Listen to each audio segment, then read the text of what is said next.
1999년 10월 서울지방검찰청 특수부에 한 남자가 찾아왔습니다. 얼굴은 창백했고 눈 밑에는 일주일 동안 잠을 자지 못한 흔적이 역력했습니다. 검사 앞에 앉은 남자는 떨리는 입술로 한마디를 내뱉었습니다. 사람을 죽였고 간을 먹었습니다. 대전의 한 폭력 조직이 동료를 살해한 뒤 시신에서 간을 꺼내 소주와 함께 나눠 먹었습니다. 같이 술을 마시고 같이 잠을 자던 동료의 장기를 안주 삼아 소주잔을 비운 것입니다. 대한민국 범죄 역사에서 거의 유일한 식인 사건. 대체 그 밤에 무슨 일이 있었던 것일까요? 지금부터 그 충격적인 이야기를 전해드리겠습니다. 이야기를 시작하기 전에 무료 버튼인 구독과 좋아요 한 번씩만 눌러주시면 많은 분들이 범죄 사기 피해를 예방하는 데 큰 도움이 됩니다. 그럼 어메이징 미스터리 지금 바로 시작합니다. 1967년 9월 전라북도 익산 도시 변두리의 좁은 골목 안쪽 햇빛도 제대로 들지 않는 단칸방에서 한 아이가 태어났습니다. 이순철. 이후 대한민국 범죄사에서 가장 끔찍한 이름 중 하나가 될 사내의 시작은 그렇게 초라했습니다. 아버지는 북한 출신 시향민이었습니다. 한국전쟁이 터지자 자원 입대했고 전장에서 살아남아 특무상사까지 진급한 사람이었습니다. 전쟁터에서는 용맹한 군인이었을지 모릅니다.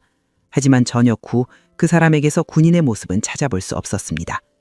뚜렷한 직업 없이 떠돌았고 손에 돈이 쥐어지면 곧장 술집으로 향했습니다. 도박판에 앉으면 마지막 한 푼까지 탕진했고 빈손으로 돌아온 새벽이면 어김없이 주먹이 날아왔습니다. 맞는 사람은 아내와 아이들이었습니다. 이유는 필요 없었습니다. 술에 취하면 때렸고 돈을 잃으면 때렸고 아무 이유 없이도 때렸습니다. 이순철의 어머니와 형제들은 아버지와 함께 사는 동안 단 하루도 웃어본 적이 없었다고 합니다. 웃음이 사라진 집. 그것이 이순철이 처음 마주한 세상이었습니다. 이순철이 초등학교 2학년이 되던 해 아버지가 범죄를 저질러 체포됐습니다. 선고된 형량은 징역 10년. 경찰차에 실려가는 아버지의 뒷모습을 보며 가족들이 무슨 감정을 느꼈는지는 알 수 없습니다. 다만 한 가지는 확실합니다. 폭군이 사라진 집은 비로소 조용해졌지만 그 고요함은 평화가 아니었습니다. 이미 산산조각난 가정의 잔해 위에 내려앉은 침묵이었을 뿐입니다. 큰아들은 고등학교 때 집을 나갔습니다. 돌아오지 않았습니다. 거리에 건달이 됐다는 소문만 간간히 들려왔습니다. 큰딸은 아버지의 폭력을 피해 도망치듯 집을 떠났고 군인과 결혼했지만 그 결혼도 오래가지 못했습니다. 이혼 후 그녀의 소식은 끊겼습니다. 폭력이 남긴 상처는 집안에만 머물지 않았습니다. 가족 한 사람 한 사람의 인생을 따라가며 각자의 방식으로 그들을 무너뜨렸습니다. 이순철도 예외가 아니었습니다. 아니, 그는 가장 극단적인 방향으로 무너졌습니다. 13살. 보통의 아이라면 중학교 교실에 앉아있을 나이에 이순철은 노상강도로 체포돼 소년원에 수감됐습니다. 출소한 뒤에도 달라진 것은 없었습니다. 15살에 다시 구속, 또다시 소년원. 출소 후에는 아버지와 격렬하게 충돌한 끝에 가출했습니다. 감옥에서 10년을 보내고 돌아온 아버지는 여전히 폭군이었고 이순철은 더 이상 맞고만 있을 아이가 아니었습니다. 집을 나선 이순철이 향한 곳은 파주였습니다. 소년원에서 만난 동기들이 그곳에 있었습니다. 이들은 무리를 지어다니며 패싸움을 일삼았습니다. 유행비를 마련하기 위해서였습니다. 술, 도박, 유행. 아버지가 걸었던 길을 아들이 그대로 따라가고 있었지만 이순철 자신은 그 사실을 알지 못했을 것입니다. 아니, 알았다 해도 멈추지 않았을 것입니다. 이미 그의 세계에는 폭력 이외의 언어가 존재하지 않았기 때문입니다. 파주에서도 오래가지 못했습니다. 또다시 검거, 또다시 소년원. 철창과 바깥 세상을 오가는 것이 이순철의 10대 전부였습니다. 1989년 22살이 된 이순철은 소년원 동기 7명과 함께 전남 광양의 한 나이트클럽을 찾았습니다. 술이 돌았고 흥이 올랐고 다른 손님들과 시비가 붙었습니다. 말다툼은 순식간에 패싸움으로 번졌습니다. 상대편 중 한 명이 낫을 들고 달려왔습니다. 그 순간 이순철의 손이 품속으로 향했습니다. 칼이 나왔습니다. 상대의 허벅지를 2번 찔렀습니다. 클럽 안이 아수라장이 됐습니다. 이순철과 일행은 현장을 빠져나와 순천역으로 달렸습니다. 열차에 올라타 도주했지만 남원역에서 경찰에 체포됐습니다. 그리고 며칠 뒤 칼에 찔린 피해자가 과다출혈로 사망했다는 소식이 전해졌습니다. 패싸움이 살인이 된 순간이었습니다. 법원은 이순철에게 징역 12년을 선고했습니다. 22살의 청년은 다시 철창 안으로 들어갔습니다. 이번에는 소년원이 아니었습니다. 교도소였습니다. 10년 8개월, 이순철은 교도소에서 그 긴 시간을 보냈습니다. 22살에 들어가 32살에 나왔습니다. 20대의 전부를 감옥에서 소비한 것입니다. 밖에서는 IMF 외환 위기가 터졌다가 수습됐고 새 천년이 시작됐고 세상은 완전히 달라져 있었습니다. 하지만 이순철의 내면은 달라지지 않았습니다. 1999년 5월 27일 이순철은 가석방으로 출소했습니다. 32살, 13살에 처음 소년원으로 들어간 이후 인생의 절반 이상을 수용시설에서 보낸 사람이 다시 세상에 나왔습니다. 이 사람이 자유를 되찾은 뒤 어떤 일을 저질렀는지는 불과 5개월 뒤에 밝혀집니다. 그리고 그것은 대한민국 범죄 역사에서 가장 소름 끼치는 기록 중 하나로 남게 됩니다. 1999년 5월, 교도소문을 나선 이순철 앞에는 두 갈래 길이 있었습니다. 10년 넘게 갇혀있던 시간을 반성의 계기로 삼아 새 삶을 시작하는 길, 그리고 다시 옛 세계로 돌아가는 길. 이순철은 단 한순간의 망설임도 없이 후자를 택했습니다. 출소하자마자 가장 먼저 한 일은 사람을 모으는 것이었습니다. 소년원 시절부터 알고 지낸 친구와 후배들에게 연락을 돌렸습니다. 창종빈, 32살, 박재범, 30살, 정덕수, 29, 유덕희, 29, 곽종길, 29, 그리고 원만식. 하나같이 소년원과 교도소를 거친 전과자들이었습니다. 이들이 모여 하나의 조직을 만들었습니다. 이름은 영웅파. 두목은 당연히 이순철이었습니다. 영웅파의 수입원은 세 가지였습니다. 청부폭력, 사설경호, 보험사기. 누군가를 때려달라는 의뢰가 들어오면 움직였고 유흥업소의 경호 명목으로 돈을 뜯었고 자작교통사고를 내 보험금을 타냈습니다. 돈은 빠르게 모였습니다. 합법적인 사회에서 한 번도 제대로 된 직업을 가져본 적 없는 사람들이었지만 불법의 세계에서만큼은 수완이 좋았습니다. 모인 돈으로 대전 서구 도마동의 2층짜리 단독주택을 얻었습니다. 전세보증금 4천만 원. 이곳이 영웅파의 합숙소가 됐습니다. 조직원들은 이 집에서 함께 먹고 자고 계획을 세웠습니다. 차고에는 크라이슬러와 다이내스티 같은 고급 승용차가 세워져 있었습니다. 겉으로 보면 사업수완 좋은 청년 사업가들의 공동생활처럼 보였을 것입니다. 그 안에서 어떤 대화가 오가는지 모르는 사람의 눈에는요. 이순철은 이 합숙소에서 동거녀와 함께 생활했습니다. 강정숙, 24살, 대전의 한 단란주점에서 마담으로 일하던 여성이었습니다. 이순철과 강정숙은 도마동 합숙소의 안방을 함께 썼습니다. 조직의 두목과 그의 여자, 나머지 조직원들은 나란히 방을 나눠 썼습니다. 한 지붕 아래 6명의 남자와 1명의 여자가 기묘한 공동체를 이루고 있었던 것입니다. 이 조직에서 가장 이중적인 삶을 살고 있던 사람은 정덕수였습니다. 29살의 정덕수는 낮에는 공주에 있는 한 2년제 대학 생활체육과에 다니는 대학생이었습니다. 캠퍼스에서 그를 본 사람들은 활달하고 리더십 있는 청년으로 기억했을 것입니다. 그도 그럴 것이 정덕수는 총학생회장 선거에 출마할 준비를 하고 있었습니다. 학생들의 대표가 되겠다고 나선 것입니다. 명함도 있었습니다. 거기에는 무술경호 봉사대 회장, 범죄추방운동본부 기획실장이라는 직함이 찍혀 있었습니다. 청년무술연합이라는 단체의 신분증까지 별도로 만들어 지갑에 넣고 다녔습니다. 범죄를 추방하겠다고 명함에 새긴 사람이 밤이면 폭력 조직의 핵심 조직원으로 청부폭력과 보험 사기에 가담하고 있었던 것입니다. 낮의 정덕수와 밤의 정덕수는 완전히 다른 사람이었습니다.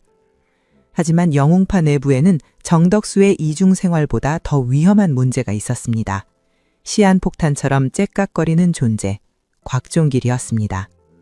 곽종길은 대전 지역 폭력 조직 출신이었습니다.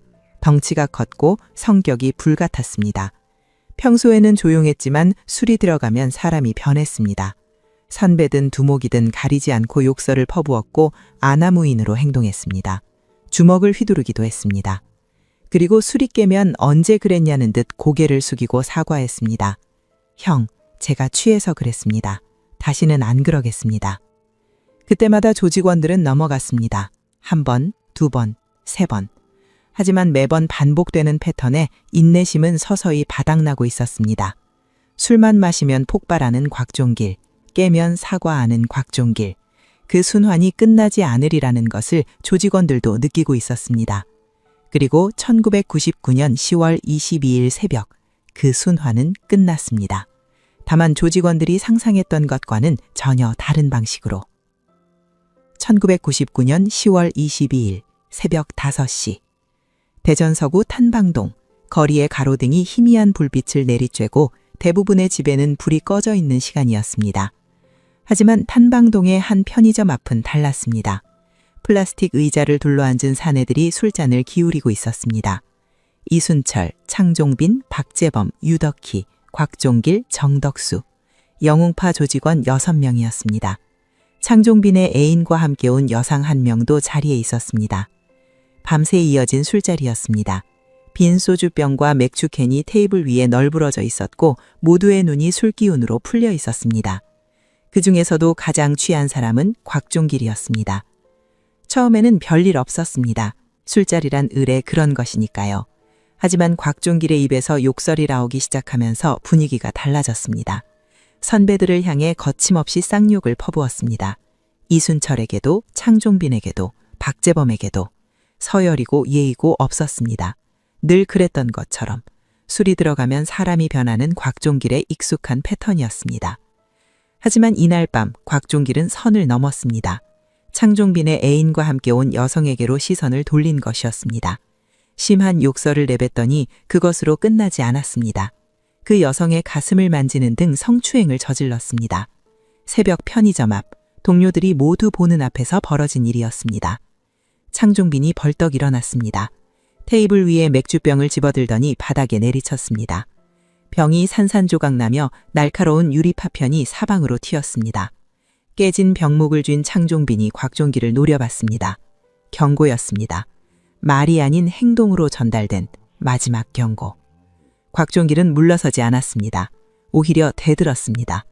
취기가 공포심을 마비시킨 것인지 아니면 원래 그런 성격이었는지는 알 수 없습니다. 분명한 것은 그가 이 순간 물러섰더라면 이후에 벌어질 모든 일을 피할 수 있었다는 것입니다. 박재범이 움직였습니다. 곽종길의 머리를 발로 걷어찼습니다. 곽종길이 뒤로 나자빠졌습니다. 박재범은 거기서 멈추지 않았습니다. 쓰러진 곽종길의 몸을 두세 번 더 걷어찼습니다. 곽종길의 몸이 축 늘어졌습니다. 기절한 것이었습니다. 편의점 안에서 이 광경을 지켜보던 주인이 전화기를 들었습니다. 경찰에 신고한 것입니다. 멀리서 사이렌 소리가 들려왔습니다. 조직원들은 재빠르게 움직였습니다. 의식을 잃은 곽종길의 몸을 들어올려 크라이실러 뒷좌석에 밀어 넣었습니다. 체중 100kg이 넘는 거구였지만 급박한 상황에서 망설일 여유가 없었습니다. 차는 탄방동을 빠져나와 도마동 합숙소를 향해 달렸습니다. 합숙소에 도착한 뒤 조직원들은 곽종길을 방 안에 눕혀놓았습니다. 어떻게 처리할지 의논이 필요했습니다. 그런데 잠시 뒤 곽종길이 눈을 떴습니다. 기절해서 깨어난 것이었습니다. 깨어난 곽종길의 입에서 나온 말은 사과가 아니었습니다. 오늘 나 못 죽이면 내가 너희들 다 죽인다. 아님 다 같이 빵에 가든지 하자. 평소 같았으면 술이 깨고 고개를 숙였을 것입니다. 하지만 이날은 달랐습니다. 발에 채이고 뒷좌석에 내던져지듯 실려온 것에 대한 분노가 술기운과 뒤섞여 폭발한 것인지도 모릅니다. 곽종길은 조직원 전원을 죽이겠다고 협박하고 있었습니다. 창종빈이 다가왔습니다. 주먹이 날아갔고 이어서 허리춤에 차고 있던 대검의 칼자루로 곽종길의 머리를 내리쳤습니다. 곽종길이 다시 쓰러졌습니다. 또 기절. 조직원들은 숨을 돌렸습니다. 하지만 곽종길은 또 깨어났습니다. 그리고 깨어나자마자 같은 말을 반복했습니다. 다 죽여버리겠다. 마치 고장난 기계처럼 의식이 돌아올 때마다 같은 협박이 입에서 튀어나왔습니다. 박재범이 방 구석에 세워져 있던 야구방망이를 집어들었습니다. 망설임 없이 곽종길의 몸을 내리쳤습니다. 한 번, 두 번, 세 번. 사정없는 타격이었습니다. 하지만 곽종길은 맞으면서도 입을 다물지 않았습니다. 피가 흘러내리는 얼굴로 여전히 다 죽여버리겠다를 외치고 있었습니다. 격분한 이순철이 박재범에게서 야구방망이를 넘겨받았습니다. 두목이 직접 나선 것이었습니다. 곽종길의 온몸을 무차별로 내리쳤습니다. 머리에서 피가 줄줄 흘러내렸고 곽종길의 몸이 점점 축 늘어졌습니다. 매질이 멈춘 뒤 합숙소 안에는 거친 순소리만 남았습니다. 피범벅이 된 곽종길 위로 조직원들이 서 있었습니다. 누군가의 입에서 한마디가 나왔습니다. 후한을 없애자. 곽종길을 죽이자는 것이었습니다. 살려두면 반드시 보복하러 올 것이라는 판단이었습니다. 조직원들 사이에 이견은 없었습니다. 다만 한 가지 문제가 남아 있었습니다. 유덕희. 조직 내에서 곽종길과 가장 가까운 사이였습니다. 장종빈과 박재범은 유덕희도 함께 죽여야 한다고 주장했습니다. 나중에 곽종길의 죽음을 알고 배신할 수 있다는 이유였습니다. 하지만 이순철은 반대했습니다. 유덕희를 죽이면 그 다음에는 동건녀 강정수까지 죽이자는 말이 나올 것이 뻔했습니다. 죽음의 연쇄가 시작되면 끝이 없을 터였습니다. 이순철이 내린 결론은 이것이었습니다. 유덕희는 살려두되 충성을 증명하게 한다. 배신할 수 없도록 스스로의 손을 피로 물들이게 만드는 것이었습니다. 새벽 편의점 앞에서 시작된 술판이 이 지경까지 온 것입니다. 시계의 바늘은 아침 6시를 향해 움직이고 있었습니다. 그리고 도마동 합숙소의 화장실에서 1999년 한국 범죄사에서 가장 잔혹한 장면이 시작되려고 했습니다. 조직원들은 의식을 잃은 곽종길의 몸을 끌어 합숙소 화장실로 옮겼습니다. 100kg이 넘는 거구가 좁은 타일 바닥 위에 쓰러져 있었습니다. 머리에서 흘러내린 피가 하얀 타일 위로 번지고 있었습니다. 이순철이 칼을 꺼냈습니다. 그리고 그 칼을 유덕희에게 건넸습니다. 네가 먼저 종길이를 찔러라. 우리를 배신하지 않는다는 증명을 보여라. 유덕희의 얼굴이 하얗게 질었습니다. 곽종길은 이 조직 안에서 그와 가장 가까운 사람이었습니다. 함께 술을 마셨고 함께 잠을 잤고 함께 싸우러 다녔던 동료였습니다. 그 친구를 자기 손으로 찔러야 한다니 유덕희는 칼을 쥔 채 움직이지 못했습니다. 손가락에 힘이 들어가지 않았습니다. 다리가 떨렸고 입술이 바들바들 떨렸습니다. 이순철은 기다리지 않았습니다. 유덕희에게서 칼을 도로 가져간 뒤 직접 곽종길의 복부를 2번 찔렀습니다. 칼이 살을 파고드는 둔탁한 소리가 좁은 화장실 안에 울렸습니다. 곽종길의 몸이 움찔했지만 의식은 돌아오지 않았습니다. 이순철이 피 묻은 칼을 다시 유덕희에게 내밀었습니다. 말은 필요 없었습니다. 여기서 칼을 잡지 않으면 다음 차례는 자기라는 것을 유덕희도 알고 있었습니다. 공포가 절정에 달한 순간 유덕희의 입에서 괴성이 터져 나왔습니다. 이성이 무너지는 소리였습니다. 유덕희는 그 기세로 칼을 쥐고 친구의 몸을 수차례 찔렀습니다. 1999년 10월 22일 오전 6시 30분쯤 곽종길이 숨을 거뒀습니다. 탄방동 편의점 앞에서 술판이 시작된 지 1시간 반 만의 일이었습니다. 새벽 5시에 소주잔을 기울이던 동료가 6시 30분에 화장실 바닥에서 차갑게 식어가고 있었습니다. 살인은 끝났지만 문제는 그 다음이었습니다. 시신을 처리해야 했습니다. 이순철은 빠르게 판단을 내렸습니다. 곽종길의 체중은 100kg이 넘었습니다. 그 덩치를 통째로 옮기는 것은 불가능했습니다. 누군가의 눈에 띄는 순간 모든 것이 끝나는 것이었습니다. 일당은 곽종길의 시신을 합숙소 목욕탕으로 옮겼습니다. 그리고 회칼을 가져왔습니다. 시신을 토막내게 시작한 것입니다. 도마동 합숙소의 목욕탕, 그 좁은 공간 안에서 몇 시간 전까지 함께 술을 마시던 동료의 몸을 해체하는 작업이 진행됐습니다. 이 작업이 진행되던 도중 유덕희가 입을 열었습니다. 곽종길의 간을 나눠 먹자. 조직원들이 유덕희를 쳐다봤습니다. 유덕희가 이 말을 꺼낸 이유는 하나였습니다. 공포. 자신도 언제든 죽을 수 있다는 공포. 방금 친구를 자기 손으로 찔러 죽였지만 그것만으로 충분한 충성의 증명이 됐는지 확신할 수 없었습니다. 그래서 더 극단적인 것을 제안한 것이었습니다. 가장 끔찍한 행위를 함께 함으로써 누구도 이 비밀에서 빠져나갈 수 없게 만들려는 것이었습니다. 이순철은 옆방에 있던 동거녀 강정수까지 불러왔습니다. 전원이 목욕탕 앞에 모였습니다. 이순철이 입을 열었습니다. 비밀을 무덤까지 가지고 가자. 피로써 충성을 맹세하자. 그 말이 끝난 뒤 일당은 곽종길의 사체에서 꺼낸 간을 소주와 함께 나눠 먹었습니다. 같이 술을 마시고 같이 잠을 자고 같이 패싸움을 하던 동료의 장기를 안주 삼아 소주잔을 비운 것입니다. 강정숙도 그 자리에 있었습니다. 사랑하는 남자의 명령 앞에서 24살의 여자는 사람의 간을 삼켰습니다. 식인. 대한민국 범죄 기록에서 거의 찾아볼 수 없는 단어가 1999년 10월의 대전에서 현실이 됐습니다. 충성의 의식이 끝난 뒤 시신 처리가 재개됐습니다. 뼈와 살을 분리했습니다. 치아를 일일이 부쉈습니다. 신원 확인을 위한 치과 기록을 없애기 위해서였습니다. 손가락 끝에 지문도 훼손했습니다. 신원을 알 수 있는 모든 흔적을 지우는 작업이었습니다. 해체된 시신은 검은 쓰레기 봉투에 나눠 담겼습니다. 봉투의 수는 11개였습니다. 같은 날 오후 3시쯤 영웅파 조직원들은 차에 쓰레기 봉투를 싣고 대전 유성구 성복동으로 향했습니다. 삼림욕장 부근의 야산이었습니다. 가로등도 없고 포장도 되지 않은 산길을 올라갔습니다. 인적이 드문 곳이었습니다. 20m 간격으로 3개의 구덩이를 팠습니다. 11개의 봉투를 3곳에 나눠 묻었습니다. 곽종길은 그렇게 세상에서 사라졌습니다. 가족에게도 아는 사람에게도 그 누구에게도 알려지지 않은 채 유성구 야산의 흙 속에 3조각으로 나뉘어 묻힌 것입니다. 영웅파 조직원들은 합숙소로 돌아왔습니다. 그리고 아무 일도 없는 것처럼 일상을 계속했습니다. 하지만 그 일상은 일주일밖에 지속되지 못했습니다.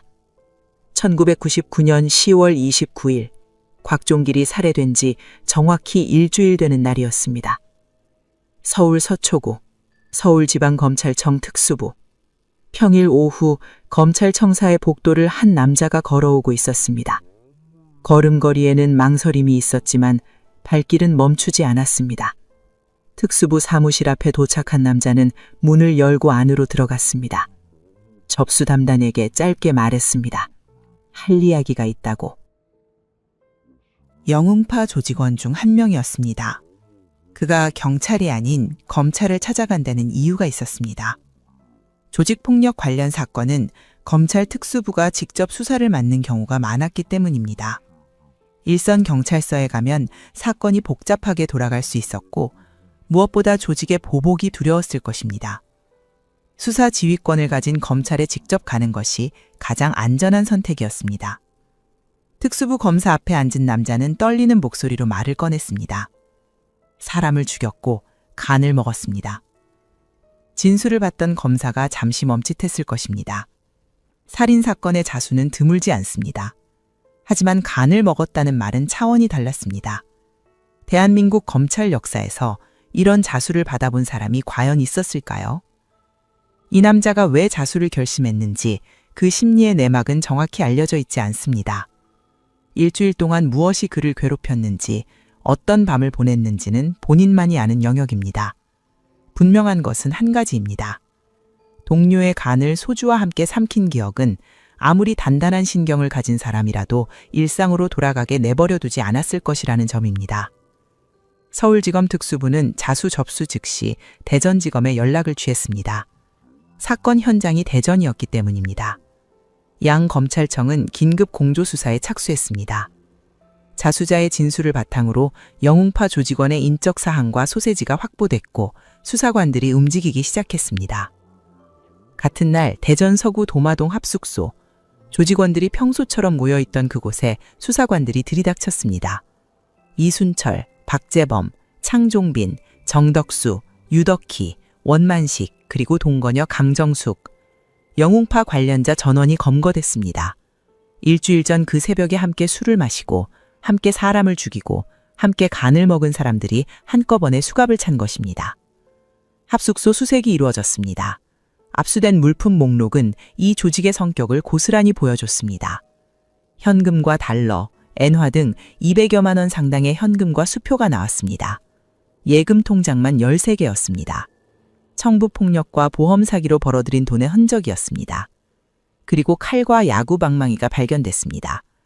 곽종길의 피가 묻어있던 바로 그것들이었습니다.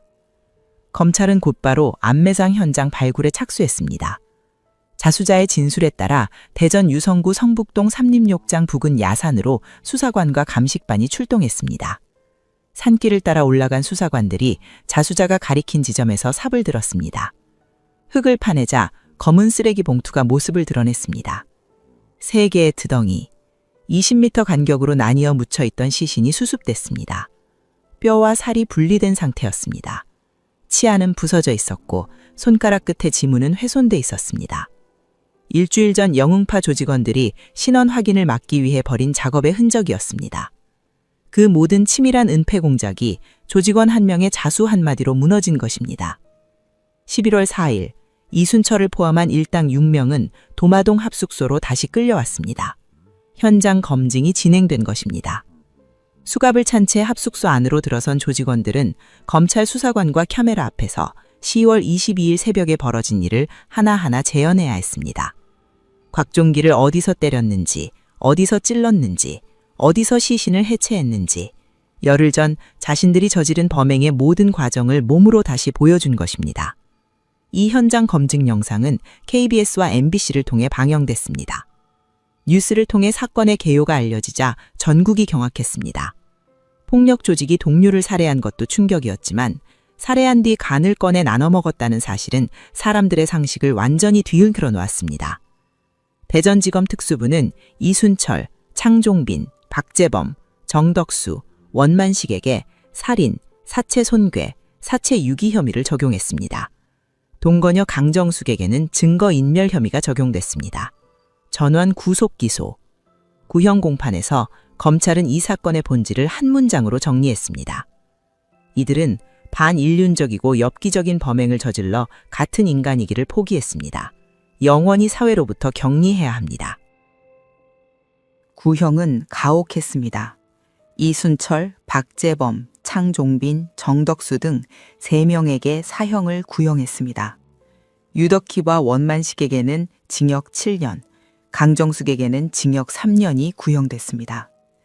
같은 인간이기를 포기한 자들이라는 검찰의 표현은 이후 이 사건을 대표하는 문장이 됐습니다. 2000년 2월 15일 대전지방법원 1심 선고가 있던 날이었습니다. 법정 안에는 피고인들이 나란히 앉아 있었고 방청석에는 취재진과 일반인들이 빼곡하게 들어차 있었습니다. 사건이 알려진 이후 전국적인 관심이 쏠린 상태였습니다. 사람을 죽이고 간을 먹은 조직폭력배들에게 법원이 어떤 판결을 내릴 것인지 모두가 숨을 죽이고 지켜보고 있었습니다. 검찰은 이순철, 박재범, 창종빈, 정덕수 등 3명에게 사형을 구형한 상태였습니다. 동료를 살해하고 시신을 토막내고 간을 꺼내 먹은 범행의 잔혹성을 감안하면 극형이 당연하다는 것이 검찰의 입장이었습니다. 하지만 재판부의 판단은 달랐습니다. 주심 판사가 판결문을 읽기 시작했습니다. 이순철, 무기징역, 박재범, 무기징역, 창종빈, 무기징역. 법정 안에 웅성거림이 퍼졌습니다. 사형이 아니라 무기징역이었습니다. 정덕수에게는 징역 25년이 선고됐습니다. 나머지 조직원인 원만식과 유덕희 등에게는 징역 8개월에서 2년이 선고됐습니다. 동건여 강정숙에게는 징역 1년에 집행유예 2년, 실질적으로 풀려나는 것이었습니다. 검찰이 4명에게 사형을 구형했지만 법원은 사형 대신 무기징역을 택한 것입니다. 범행의 잔혹성은 인정하되 사형이라는 극형까지는 가지 않겠다는 판단이었습니다. 그러나 검찰은 이 결과를 받아들이지 않았습니다. 항소. 검찰은 즉시 항소장을 제출했습니다. 동료를 살해한 것만으로도 중범죄인데 시신을 토막내고 간까지 꺼내먹은 반인륜적 범행에 대해 무기징역은 지나치게 가볍다는 것이 항소 이유였습니다. 사건은 대전고등법원 항소심으로 넘어갔습니다. 2000년 6월 16일 대전고등법원 항소심 선고일이었습니다. 1심 판결로부터 4달 괜히 지난 시점이었습니다. 법정의 긴장감은 1심 때보다 한층 높았습니다. 검찰이 항소한 이상 형량이 올라갈 가능성이 있었기 때문입니다. 항소심 재판부는 1심의 판단을 뒤집었습니다. 두목 이순철에 대해 무기징역을 파기하고 사형을 선고한 것입니다. 재판부는 판결문에서 그 이유를 분명히 밝혔습니다. 피해자를 잔인한 방법으로 살해한 데다 살해 후 간을 꺼내 나눠 먹는 등 범행의 흉포성 및 살해의 수단과 그 과정의 잔악성이 그대로 드러나 있습니다. 사회에 준 엄청난 충격과 죄형 균형, 인명 경시범에 대한 경고라는 예방적인 면에서도 극형이 불가피합니다. 1심에서 무기징역을 선고받고 살았다고 생각했을 이순철에게 4개월 만에 사형이 떨어진 것입니다. 같은 사건, 같은 증거, 같은 피고인이었지만 두 법원의 판단은 정반대였습니다. 1심은 생명을 살렸고 2심은 생명을 거두기로 한 것입니다. 이순철은 상고했습니다. 대법원에 마지막 기대를 건 것입니다. 상고 이유는 의회의 것이었습니다. 사형제도는 헌법이 보장하는 생명 존중에 어긋난다. 동료를 죽이고 간을 먹은 사람이 자신의 생명권을 헌법에 근거해 주장한 것이었습니다. 상고심이 대법원에서 진행되던 2000년 8월 뜻밖의 소식이 전해졌습니다. 함께 기소되었던 창종빈이 교도소에서 숨진 것입니다. 자살이었습니다. 독방 안 2m 높이의 창문 쇠찰장에 속옷 2개를 이어 만든 끈을 묶고 목을 맸습니다. 교도소 측은 창종빈의 자살 배경을 이렇게 설명했습니다. 과거 척추수술 후유증으로 하반신 마비와 배뇨 장애를 앓고 있었다는 것이었습니다. 거동이 자유롭지 못한 상태에서 수감 생활을 이어가는 자체가 고통이었을 것입니다. 게다가 동료에게 편지를 썼다가 적발돼 금치 2개월의 징벌까지 받은 상태였습니다. 외부와의 마지막 연결고리마저 끊긴 상황에서 창종빈은 스스로 생을 마감하는 쪽을 택했습니다. 하지만 창종빈은 죽기 전 유서를 남겼습니다. 그 안에는 짧지만 무거운 한 문장이 적혀 있었습니다. 이순철은 제가 시켜서 한 일이다. 이 한 줄이 의미하는 바는 무엇이었을까요? 이순철이 주범이 아니라 자신이 진짜 주범이었다는 고백인 것인지, 아니면 죽음을 앞두고 두목에게 바치는 마지막 충성이었는지, 진실은 창종빈과 함께 사라졌습니다. 다만 이 유서는 사라지지 않았습니다. 19년이라는 긴 세월이 흐른 뒤 이순철의 재심 청구에서 다시 수면 위로 떠오르게 됩니다. 2000년 10월 대법원은 이순철의 상고를 기각했습니다. 사형 확정. 헌법의 생명권을 주장한 이순철의 논리는 받아들여지지 않았습니다. 1999년 10월 22일 새벽 탐방동 편의점 앞에서 시작된 사건은 정확히 1년 만에 대법원의 마침표를 찍었습니다. 33살의 이순철은 사형수가 됐습니다. 13살의 소년원, 22살의 교도소, 32살의 다시 살인, 33살의 사형 확정. 철창 안과 밖을 오가던 삶이 이제는 철창 안에서만 이어지게 된 것입니다. 사형이 확정된 뒤 이순철은 서울구치소로 이감됐습니다. 사형수 전용 수감동. 좁은 독방 안에서 언제 집행될지 모르는 형벌을 기다리는 나날이 시작됐습니다. 처음 7년은 격렬했습니다. 이순철은 사형이라는 현실을 받아들이지 못했습니다. 자살을 시도한 횟수만 3번이었습니다. 스스로 생을 끝내려 했지만 그때마다 교도관에게 발각돼 저지당했습니다. 자살이 막히자 이번에는 탈옥을 시도했습니다. 2차례에 걸쳐 탈옥 계획을 세웠지만 실행에 옮기기 전에 적발됐습니다. 죽지도 못하고 나가지도 못하는 시간. 독방의 벽 사이에 갇힌 채 이순철은 7년을 그렇게 보냈습니다. 그러다 변화가 찾아왔습니다. 이순철이 기독교에 귀의한 것입니다. 구치소 안에서 신학 공부를 시작했습니다. 서신 교육과 구치소 내 교화 프로그램을 통해 신학교 과정을 이수했고 졸업까지 했습니다. 거기서 멈추지 않았습니다. 전도사 시험에 응시에 합격했습니다. 동료 조직원을 칼로 찌르고 간을 꺼내 소주와 함께 먹고 시신을 토막 내 야산에 안매장한 사람이 전도사가 된 것입니다. 사형수에서 전도사로. 이 간극을 어떻게 받아들여야 할지는 쉽게 판단할 수 있는 문제가 아닙니다. 하지만 이순철의 변신에서 더 주목할 만한 것은 따로 있었습니다. 대법원 판결이 확정된 지 2달쯤 뒤 국내 한 포털 사이트에 블로그 하나가 개설됐습니다. 소개란에는 이렇게 적혀 있었습니다. 현재 서울구치소에 있는 사형수 이순철. 교도소 담장 안에 갇혀 있는 사형수가 인터넷 세상에 자신의 공간을 만든 것이었습니다. 블로그에는 본인 사진이 올라왔습니다. 재심 청구서 전문이 게시됐습니다. 일기가 쓰여졌고 수기가 연재됐습니다. 그 중에서도 가장 눈길을 끈 것은 나의 수기라는 제목의 글이었습니다. 출생부터 유년기, 소년원 시절, 첫 번째 살인, 교도소 생활, 출소 후 영웅파 결성, 그리고 곽종길 살해에 이르기까지 이순철의 인생 전체가 방대한 분량으로 기록돼 있었습니다. 수사 기록에도 나오지 않는 세밀한 디테일, 당시의 감정과 상황 묘사가 담겨 있었고 이것은 이순철 본인이 아니면 절대 쓸 수 없는 내용들이었습니다. 사형수가 어떻게 블로그를 운영할 수 있었는지에 대해서는 여러 추측이 있었습니다. 구치소 안에서 직접 인터넷에 접속하는 것은 불가능합니다. 가장 유력한 경로는 이순철이 수기와 글을 손으로 써서 외부 지인에게 전달하면 그 지인이 대신 블로그에 올리는 방식이었을 것입니다.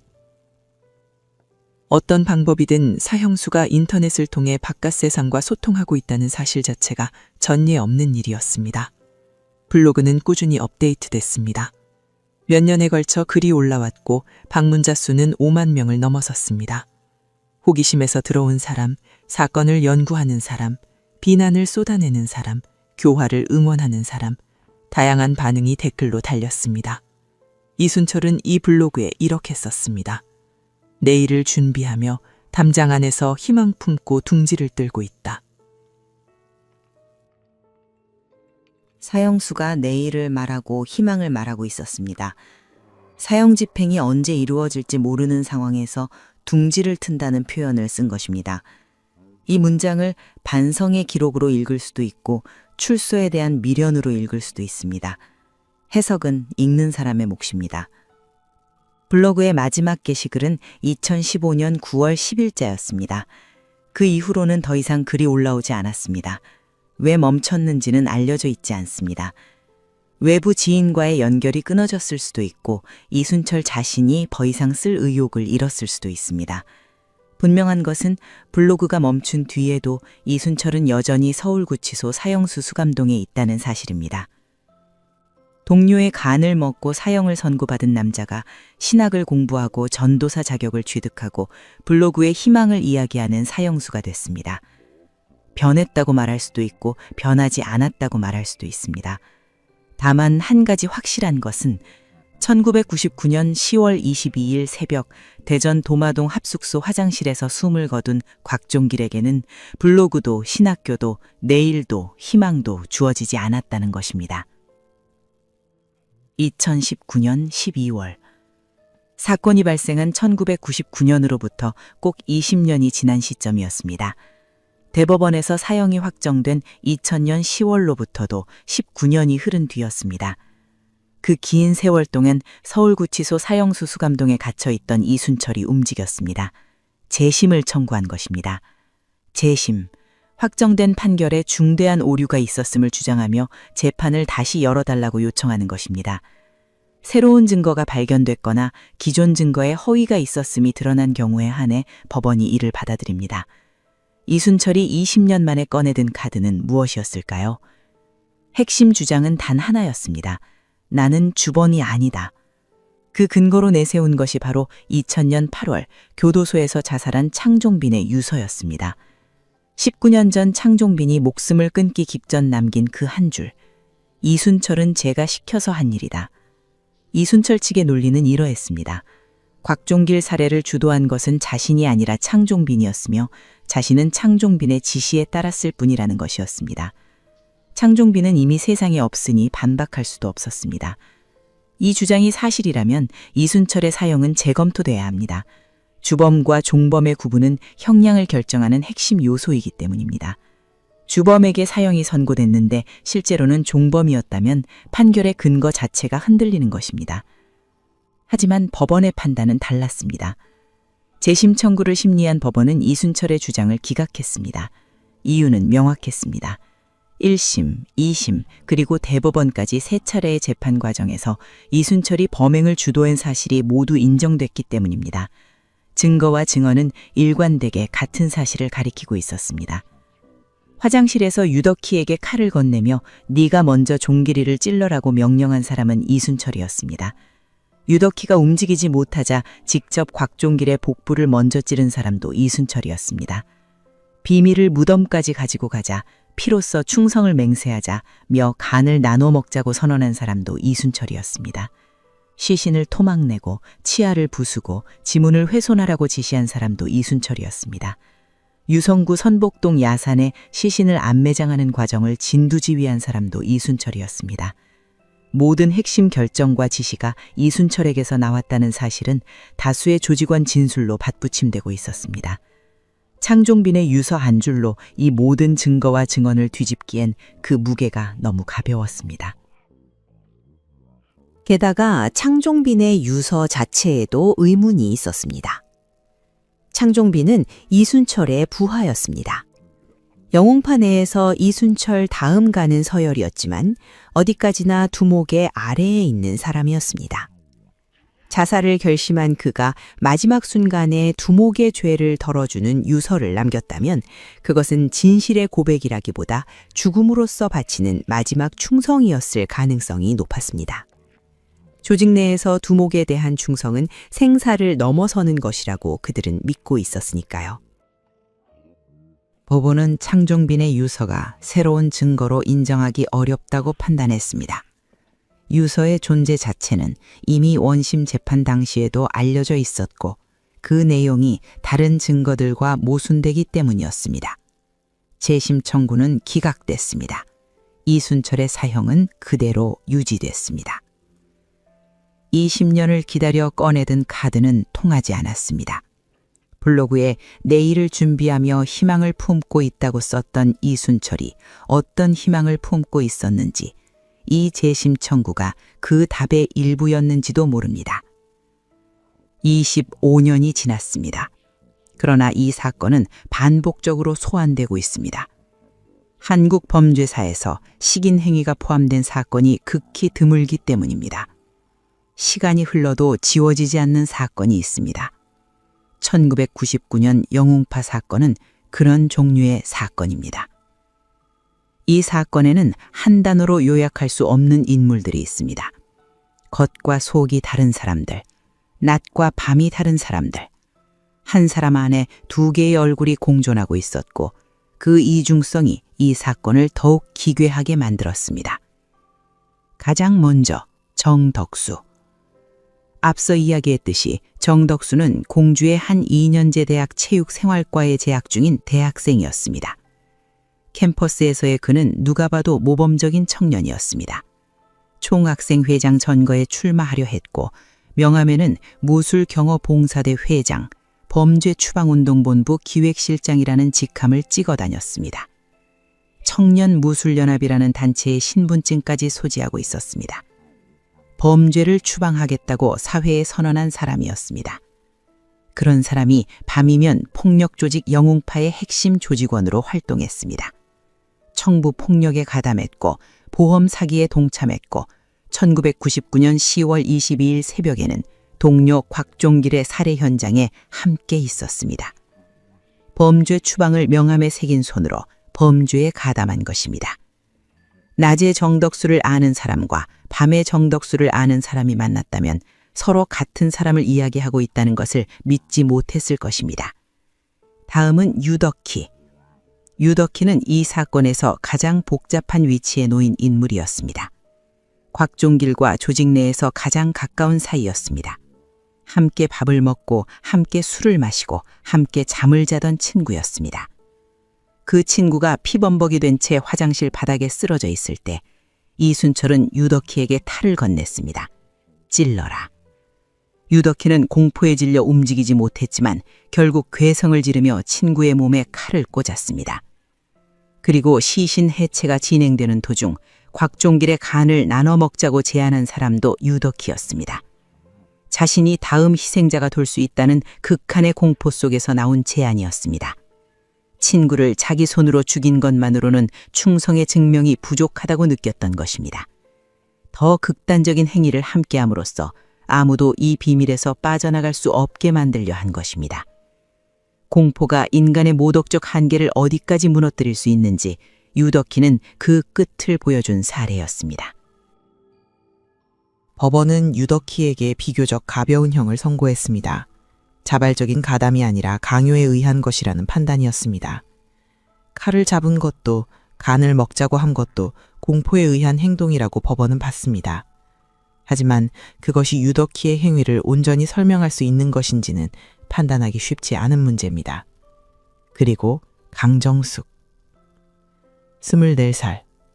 대전의 한 단란주점 마담 출신으로 이순철의 동거녀였습니다.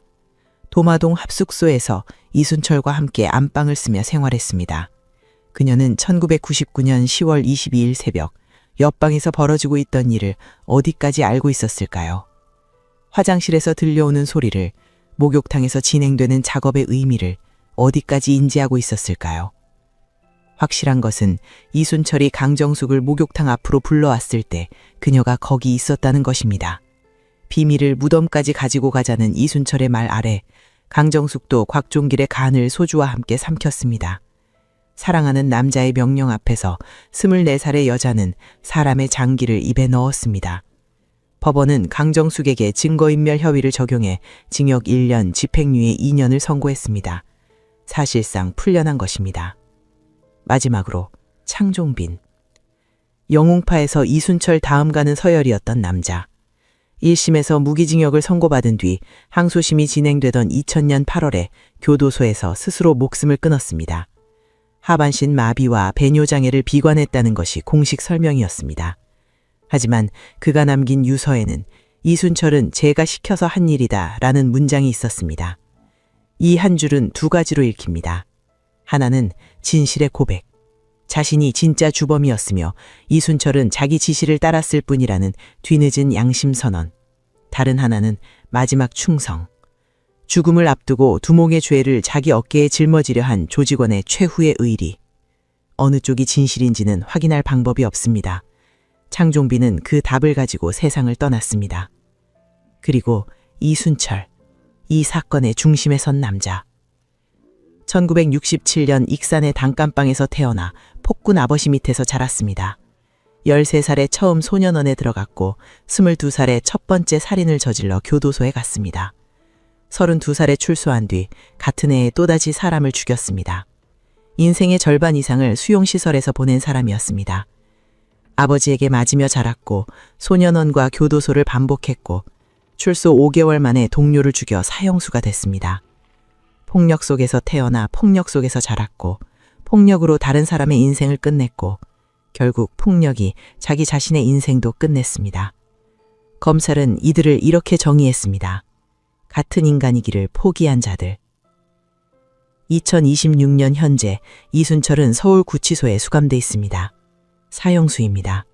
대법원에서 사형 확정 판결이 내려진 2000년 10월 이후 26년째 같은 자리에 있는 것입니다.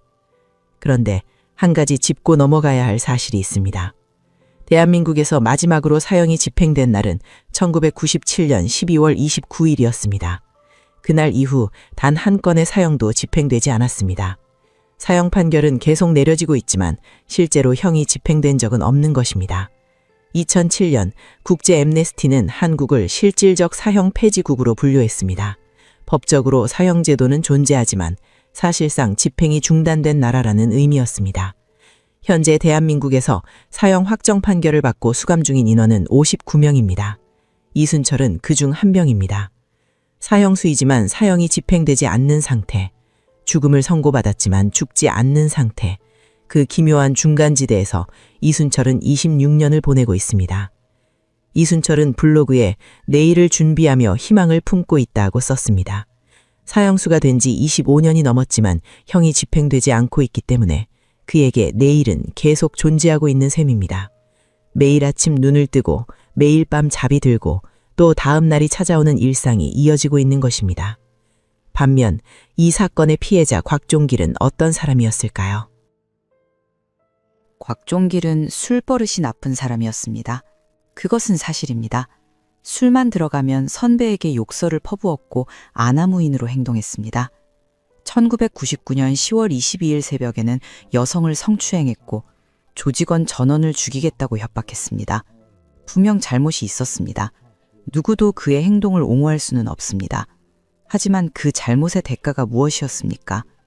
야구방망이에 온몸이 맞았습니다. 칼에 복부가 찔렸습니다. 화장실 바닥에서 숨이 끊어졌습니다. 목욕탕에서 회칼로 시신이 토막났습니다. 치아가 부서졌고 지문이 훼손됐습니다. 간이 꺼내져 소주 안주가 됐습니다.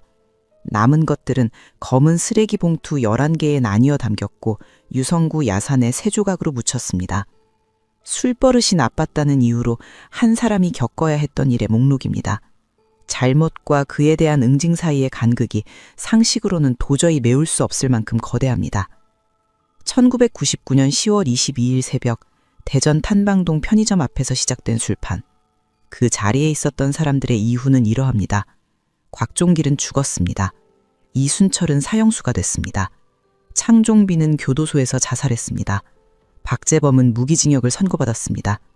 정덕수는 징역 25년을 선고받았습니다. 유덕희와 원만식은 수년의 징역형을 받았습니다. 강정숙은 집행유예로 풀려났습니다.